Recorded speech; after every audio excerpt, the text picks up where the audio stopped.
Okay. మనకి present జరుగుతున్నటువంటి railway ఎగ్జామ్స్‌లో కెమిస్ట్రీ నుంచి మనకి ప్రాబ్లమాటిక్ పడుతుంది. ఓకేనా? ఈ ప్రాబ్లమాటిక్ మనకి 4 మోడల్స్‌లో పడుతున్నాయి. అంటే 4 యూనిట్స్ నుంచి పడుతున్నాయి. దాంట్లో వచ్చేసి first maximum number of electrons in orbit is equal to 2n square. అంటే ఒక కర్పూరంలో నింపగలిపే గరిష్ట ఎలక్ట్రాన్ల సంఖ్య ఎంత మనకి? 2n square. ఓకేనా? ఏమంటున్నాడు మనకి? ఒక కర్పూరంలో నింపగలిపే గరిష్ట ఎలక్ట్రాన్ల సంఖ్య 2n స్క్వేరు. అయితే మనకి మొదటి కర్పూరాన్ని మనము 1గా తీసుకుంటాము. రెండవ కర్పూరం 2, మూడవ కర్పూరం 3, నాలుగవ కర్పూరం 4.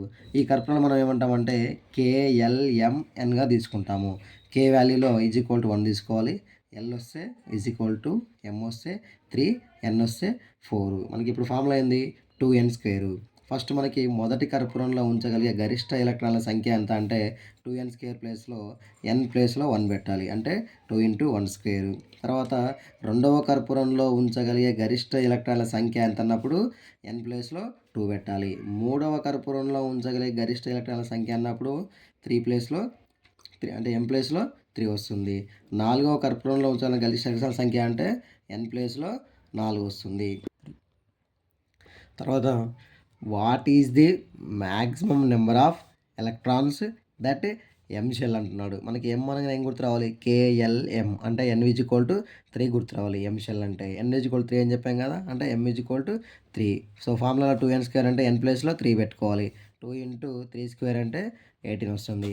తర్వాత మ్యాక్సిమం నెంబర్ ఆఫ్ ఎలక్ట్రాన్స్ ఉంది n షెల్. n అంటే మనకి దేంట్లో ఉంటుంది? n=4 వస్తుంది. KLMN కదా, n=4 వస్తుంది. అంటే 2 × 4 స్క్వేరు. అంటే 2 × 4 స్క్వేర్ ఎంత వస్తుంది? 2 × 16 32 వస్తుంది.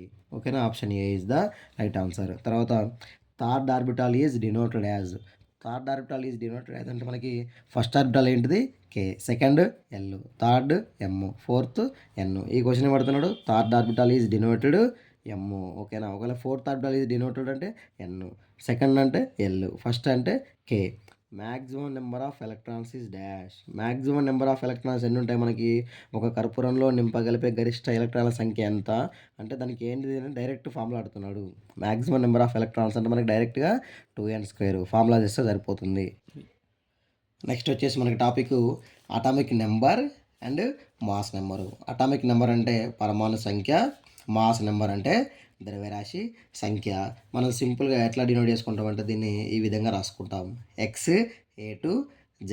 ఇక్కడ X అనేది మనకి ఎలిమెంట్ అంటే మూలకము. A అనేది మనకి ద్రవ్యరాశి సంఖ్య, Z అనేది పరమాణు సంఖ్య. Aని మనము మాస్ నెంబర్ అంటాము, Zని అటామిక్ నెంబర్ అంటాము. ఓకేనా? మనకి ఇక్కడ ఒక చిన్న కండిషన్ ఏంటంటే పరమాణు సంఖ్య = ప్రోటాన్ సంఖ్య ఆర్ ఎలక్ట్రాన్ సంఖ్య. అంటే ఇలా రాసుకోవచ్చు. ప్రోటాన్ సంఖ్య = ఎలక్ట్రాన్ సంఖ్య అటామిక్ నెంబరు. రేపు ఎగ్జామ్లో అడుగుతాడు పరమాణు సంఖ్యను మనం ఈ కింది విధాలుగా ఎన్ని విధాలుగా రాసుకోవచ్చు. ఆప్షన్ ఏ, BC ఇట్లా ఇస్తాడు.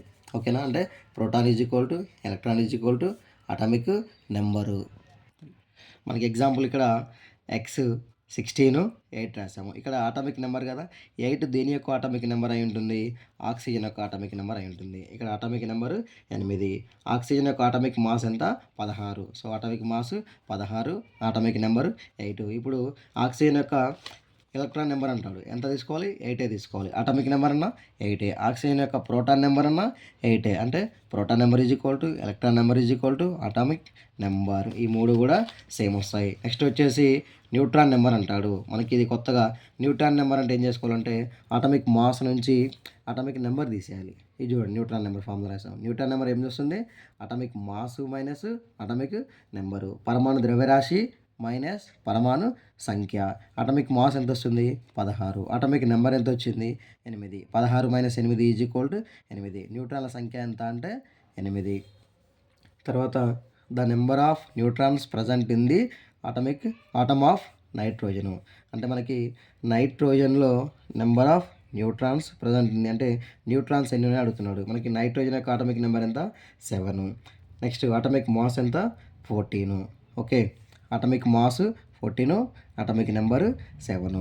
న్యూట్రాన్స్ అడుగుతున్నాడు. న్యూట్రాన్స్ అయితే మనకు ఫార్ములా ఏమొస్తుంది? Atomic mass minus atomic number. Atomic mass 14 minus atomic number 7. 14 - 7 7 వస్తుంది. Number of neutrons present in the nitrogen అంటే 7 neutrons. Next the element has 15 protons and 22 neutrons in a nucleus. What is the mass number? ఇక్కడ మనకు తెలియాల్సింది ఏంటంటే nucleus అంటున్నాడు. Nucleus అంటే మనకి proton plus neutron. మనకి ఇట్లా ఒక న్యూక్లియస్ ఉందనుకోండి, దీంట్లో మనకి ఈ న్యూక్లియస్లో ప్రోటాన్స్ ప్లస్ న్యూట్రాన్స్ ఉంటాయి. ఎలక్ట్రాన్స్ ఎక్కడ ఉంటాయి? ఇక్కడ బయట ఉంటాయి. ఓకేనా, ఇవన్నీ ఎలక్ట్రాన్స్. న్యూక్లియస్ అంటే ప్రోటాన్ ప్లస్ న్యూట్రాన్. మనకు డైరెక్ట్ ఎగ్జామ్లో క్వశ్చన్ రావచ్చు, న్యూక్లియస్ ఈజ్ డాష్ అంటాడు. ఓన్లీ ప్రోటాన్, ఓన్లీ న్యూట్రాన్, లేదంటే ప్రోటాన్ ప్లస్ ఎలక్ట్రాన్, లేదంటే ప్రోటాన్ ప్లస్ న్యూట్రాన్. మనకు ఆన్సర్ ఏమవుతుంది? ప్రోటాన్ ప్లస్ న్యూట్రాన్ అవుతుంది. ఇప్పుడు ప్రాబ్లంకి రండి. ఏమిచ్చాడు? 15 ప్రోటాన్స్ ఇచ్చాడు, 22 న్యూట్రాన్స్ ఇచ్చాడు. What is the mass number అడుగుతున్నాడు. మనకి మాస్ నెంబర్ కాబట్టి మనం ఏం చేసుకోవాలి? ఇప్పుడు మనకి ఇక్కడ యాక్చువల్గా దీనికి 15 ప్రోటాన్స్ అంటే 15 ప్రోటాన్స్ ఇక్కడ వస్తుంది. నెక్స్ట్ న్యూట్రాన్స్ అంటే మనకి ఏమొస్తుంది? Neutron is equal to atomic mass minus atomic number అంటే జెడ్ ఏ మైనస్ జెడ్ వస్తుంది.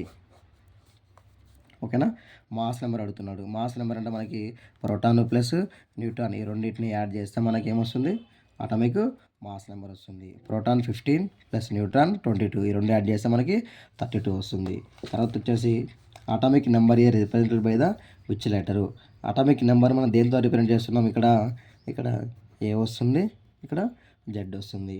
అటామిక్ నెంబర్ అంటే జెడ్, అటామిక్ మాస్ అంటే ఏ. సో ఇక్కడ ఏమి ఇచ్చిన option C is the right answer. Atomic Z is the right. Atomic Z అంటే atomic number అంటే Z is the right answer. Next వచ్చేసి mass number of the isotopes and element is 298. The nucleus has 196 neutrons. What is the atomic number? ఇక్కడ మనకి ఇట్లా రాసుకుంటే mass number of the isotope and element ఎంత ఇచ్చాడు? 298 ఇచ్చాడు. Next neutrons ఎంత ఇచ్చాడు? n ఈజ్ ఈక్వల్ టు 196 ఇచ్చాడు. అటామిక్ నెంబర్ కావాలంటే మనకి ఈ అటామిక్ మాస్ నుంచి న్యూట్రాన్ తీసేస్తే మనకి అటామిక్ నెంబర్ వస్తుంది. ఓకే, మనకి నెక్స్ట్ టాపిక్ వచ్చేసి యూనిట్ మాస్ కనుక్కోమంటాడు, లేదంటే మాలిక్యులర్ మాస్ కనుక్కోమంటాడు. ఈ రెండన్నా సేమ్.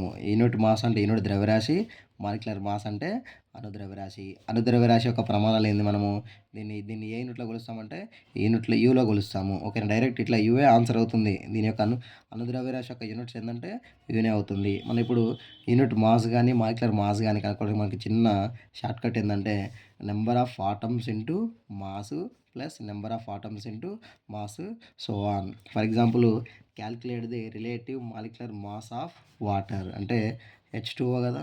ఈ H2 వల్ల మనకి ఆటమ్స్ ఏంటంటే హైడ్రోజన్ యొక్క ఆటమ్స్ 2 ఉంటాయి, ఆక్సిజన్ యొక్క ఆటమ్స్ ఎన్ని ఉంటాయి? 1 ఉంటుంది. ఓకేనా, ఫర్ ఎగ్జాంపుల్ మనకి ఇప్పుడు H2SO4 ఇచ్చారనుకోండి, దీంట్లో హైడ్రోజన్ ఆటమ్స్ ఎన్ని ఉంటాయంటే 2 ఉంటాయి, సల్ఫర్ యొక్క ఆటమ్స్ ఎన్ని ఉంటాయి? 1 ఉంటాయి. నెక్స్ట్ ఆక్సిజన్ యొక్క ఆటమ్స్ ఎన్ని ఉంటాయి? 4 ఉంటాయి. ఓకేనా, మనకి ఫార్ములా ఏంది? Number of atoms into mass plus number of atoms into mass. ఇప్పుడు H2Oకి చేద్దాం. H2Oలో నెంబర్ ఆఫ్ ఆటమ్స్ ఎన్ని ఉన్నాయి? 2 ఉన్నాయి. ఓకేనా, నెంబర్ ఆఫ్ ఆటమ్స్ 2, హైడ్రోజన్ యొక్క మాస్ ఎంత? 1 ప్లస్ ఆక్సిజన్ యొక్క ఆటమ్స్ ఎన్ని ఉన్నాయి? ఏం లేవు, అంటే 1 ఉన్నట్టు. నెక్స్ట్ ఆక్సిజన్ యొక్క ఆటమిక్ మాస్ ఎంత? 16. 2 1 2 ప్లస్ 16 18 యూనిట్లు. తర్వాత వచ్చేసి the unit mass of CO అంటే మనకి కార్బన్ మోనాక్సైడ్. ఓకేనా, కార్బన్ మోనాక్సైడ్లో ఏమైనా ఆటమ్స్ ఉన్నాయా? ఏం లేవు అంటే ఒక్కొక్కటి ఉన్నట్టు. కార్బన్ యొక్క ఆటమిక్ మాస్ ఎంత? 12. ఆక్సిజన్ యొక్క ఆటమిక్ మాస్ ఎంత? 16. 12 ప్లస్ 16 ఏమవుతుంది? 18 ప్లస్ 1 10 28 యూనిట్లు అవుతుంది. తర్వాత unit mass of calcium oxide CaO ఇచ్చాడు. CA వల్ల మనకి నెంబర్ ఆఫ్ ఆటమ్స్ ఎన్ని ఉన్నాయి? 1 ఉంది, ఆక్సిజన్లో 1 ఉంది. కాల్షియం యొక్క ఆటమిక్ మాస్ ఎంత? 40. నెక్స్ట్ ఆక్సిజన్ యొక్క ఆటమిక్ మాస్ ఎంత? 16. 40 ప్లస్ 16 56 యూనిట్లు. Next molecular mass of ozone అంటే ఫార్ములా వచ్చేసి మనకి O3 వస్తుంది. నెంబర్ ఆఫ్ ఆటమ్స్ ఎన్ని ఉన్నాయి? 3 ఉన్నాయి. ఇంటూ ఆక్సిజన్ యొక్క ఆటమిక్ మాస్ ఎంత? 16 మూల 48 యూనిట్లు. Option B is the right answer. ఓకేనా, unit mass of calcium oxide ఇది ఆల్రెడీ మనం చేసేసినాం. ఎంత వస్తుంది? కాల్షియం ఆక్సైడ్ అంటే 56 యూనిట్లు. ఓకేనా, మనకి సొల్యూట్ ఉంటుంది, సొల్యూషన్ ఉంటుంది. ఈ రెండింటి మీద మనకి ప్రాబ్లమ్స్ అడుగుతూ ఉంటాడు ఎక్కువగా. ఓకేనా, దీనికి వచ్చేసి మనకి ఫార్ములాస్ ఏముంటాయంటే మాస్ బై మాస్ పర్సంటేజ్ అంటాడు.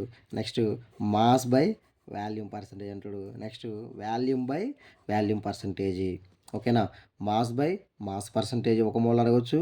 మాస్ బై వాల్యూమ్ పర్సంటేజ్ ఒక మోల్ అడగవచ్చు. వాల్యూమ్ బై వాల్యూమ్ పర్సంటేజ్ ఒక మోల్ అడగవచ్చు. మనకి ఇప్పుడు చెప్పుకున్నాం కదా ఎట్లా అడుగుతున్నాడు. Mass by mass percentage of solution అంటే మాస్ బై మాస్, రెండు మాస్లే ఇచ్చినప్పుడు మనకి న్యూమరేటర్ మాసే వస్తుంది, డినామినేటర్ మాసే వస్తుంది. ఫస్ట్ ఏమి ఇచ్చాడు, మాస్ ఇచ్చాడు. అంటే mass of solute by mass of solution into 100. ఓకేనా. మాస్ బై మాస్ అంటే first mass of solute by mass of solution. న్యూమరేటర్లో మాసే ఉంటుంది, డినామినేటర్లో మాసే ఉంటుంది, లవంలో మాసే ఉంటుంది, హారంలో మాసే ఉంటుంది. తెలుగు రాష్ట్రం చూడండి.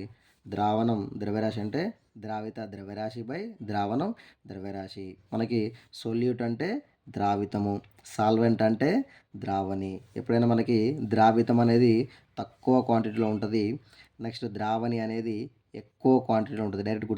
డైరెక్ట్ ఎగ్జాంపుల్ బిట్ అడుగుతాడు. Solute is lesser quantity or larger quantity అంటాడు, లేదంటే solvent is lesser or larger అంటాడు. సొల్యూట్ వచ్చేసి లెసర్ క్వాంటిటీ, సాల్వెంట్ వచ్చేసి larger quantity. Next mass by volume. మనకి ఫస్ట్ మాస్ అడిగే కాబట్టి mass of solute by volume of solution. ఓకేనా.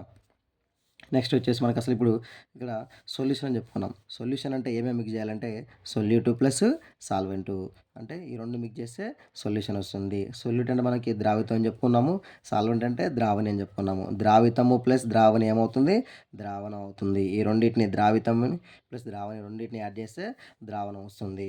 Next ఫామ్లో వచ్చేసి వాల్యూమ్ బై వాల్యూము. ఇక్కడ రెండు వాల్యూమ్లో ఇచ్చాడు కాబట్టి న్యూమరేటర్లో వాల్యూమ్ వస్తుంది, డినామినేటర్లో వాల్యూమ్ వస్తుంది. పైన ఎప్పుడైనా సొల్యూట్ అనేది ఫిక్స్డ్, కింద సొల్యూషన్ అనేది ఫిక్స్డ్. ఓకేనా. మీరు సింపుల్గా ఏం గుర్తుపెట్టుకున్నారు ఇప్పుడు ఇక్కడేమో సొల్యూటు, ఇక్కడేమో సొల్యూషను ఇంటూ 100. మనకి ఫర్ ఎగ్జాంపుల్ ఇప్పుడు మాస్ బై మాస్ అన్నప్పుడు mass of solute by mass of solution. Next వచ్చేసి మాస్ బై వాల్యూమ్ అన్నప్పుడు mass of solute by volume of solution. Third వచ్చేసి వాల్యూమ్ బై వాల్యూమ్ అంటాడు, volume of solute by volume of solution into 100. Next solute lesser quantity, solvent larger quantity గుర్తుపెట్టుకోవాలి. ఒకసారి తెలుగులో చూద్దాము. ద్రావణం ద్రవ్యరాశి. ఇక్కడ ద్రవ్యరాశి ఉంది కదా, డైరెక్ట్ ద్రవ్యరాశి ఉంటే ద్రావిత ద్రవ్యరాశి బై ద్రావణం ద్రవ్యరాశి ఇంటూ 100. నెక్స్ట్ ద్రవ్యరాశి ఉంది, ఘనపరిమాణం ఉంది. అంటే ద్రవంలో మనకి ఏమొస్తుంది, ద్రావిత ద్రవ్యరాశి బై ద్రావణం ఘనపరిమాణము. నెక్స్ట్ ఘనపరిమాణం ఉందంటే మనకి లవంలో ఘనపరిమాణం వస్తుంది, హారంలో ఘనపరిమాణం వస్తుంది. ద్రావితం బై ద్రావణం. ఇప్పుడు ఎగ్జాంపుల్ ప్రాబ్లం చూద్దాము. ప్రీవియస్ క్వశ్చన్లో వచ్చింది. A solution contains 40 grams of common salt in 320 grams of water. Calculate the concentration in terms of mass by mass percentage of the solution. మనకి ఇలాంటి లెక్కలు ఇచ్చినప్పుడు మనకి ఫైనల్గా అసలు ఏం అడుగుతున్నాడో చూసుకోవాలి. ఏమడుగుతున్నాడు ఇక్కడ, మాస్ బై మాస్ అడుగుతున్నాడు. మాస్ బై మాస్ వస్తే మనకి ఏం ఫార్ములా రావాలి, mass of solute by solution of mass formula రావాలి. ఓకేనా. మాస్ బై మాస్ అడుగుతున్నాడు. మనం ఎట్లా రాసుకోవాలి ఇప్పుడు స్టెప్స్ ఒకసారి చూద్దాము. Mass of solute. ఎప్పుడైనా సరే సొల్యూట్ అనేది మనకి తక్కువ క్వాంటిటీలో ఉంటుందో మనం చెప్పుకున్నాము. ఓకేనా. సొల్యూట్ అనేది మనకి ఎట్లా ఉంటుంది, ఈ పేపర్లో చెప్పుకున్నాం మనం. ఇక్కడ సొల్యూట్ అంటే మనకి లెస్సర్ క్వాంటిటీ. ఇక్కడ లెస్సర్ క్వాంటిటీ ఏంటంటే డైరెక్ట్గా 40 grams, అంటే mass of solute 40 grams. Next solvent అనేది హయ్యర్ క్వాంటిటీ ఉంటుంది. ఇది solvent, mass of solvent 320 grams. Mass of solution అంటే సొల్యూటు ప్లస్ సాల్వెంట్ గుర్తుపెట్టుకోవాలి. సొల్యూటు ప్లస్ సాల్వెంట్ ఈ రెండు యాడ్ చేస్తే మనకి సొల్యూట్ 40 grams, సాల్వెంట్ 320 grams, టోటల్గా 360 grams వచ్చింది. ఓకేనా. మనకి డైరెక్ట్ మాస్ పర్సంటేజ్ అంటే మాస్ బై మాస్ ఇచ్చారు కదా, mass percentage of solution formula వేసుకుంటాము. Mass of solute by mass of solution. Mass of solute ఎంత ఉంది మనకి 40 ఉంది. టోటల్ సొల్యూషన్ ఎంత వచ్చింది 360 వచ్చింది. 40/360 ఇంటూ 100 అంటే 11.1%. నెక్స్ట్ సెకండ్ ప్రాబ్లం చూద్దాం. The amount of common salt in a solution in 320 grams of water, 32 grams. Calculate the concentration of the solution in terms of mass by mass percentage. ఓకేనా. మళ్ళీ ఏమంటున్నాడు ఇక్కడ, mass by mass percent అంటున్నాడు. Mass by mass అంటే solute of mass by solution of mass. Next mass of solute ఎంత ఇచ్చాడు, 32 grams ఇచ్చాడు. Mass of solvent ఎంత ఇచ్చాడు, 320 grams. మనకి సొల్యూషన్ కావాలంటే ఏం చేస్తాము, సొల్యూట్ ప్లస్ సాల్వెంట్ ఓకేనా. సొల్యూట్ ప్లస్ సాల్వెంటు మనకి ఎంత వస్తుంది ఇప్పుడు? Solute 32, solvent 320. టోటల్‌గా సొల్యూషన్ 350 గ్రామ్స్ వచ్చింది. డైరెక్ట్ ఫార్ములా వేసండి. కాన్సంట్రేషన్ బై మాస్ పర్సెంట్ అంటే mass of solute by mass of solution. Mass of solute ఎంత? 32. టోటల్ సొల్యూషన్ ఎంత? 352 ఇంటూ 100.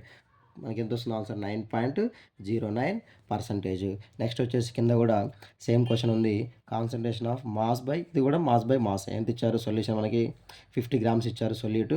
నెక్స్ట్ సాల్వెంట్ 150 గ్రామ్స్ ఇచ్చారు. ఫైనల్గా ఏం అడుగుతున్నాడు? మాస్ బై మాస్ అడుగుతున్నారు. ఓకేనా. ఈ క్వశ్చన్కి ఆన్సర్ చేసి కామెంట్లో పెట్టండి. నెక్స్ట్ మరిన్ని వీడియోస్ కోసం మన ఛానల్ రెగ్యులర్గా ఫాలో అవుతుండండి. Thank you.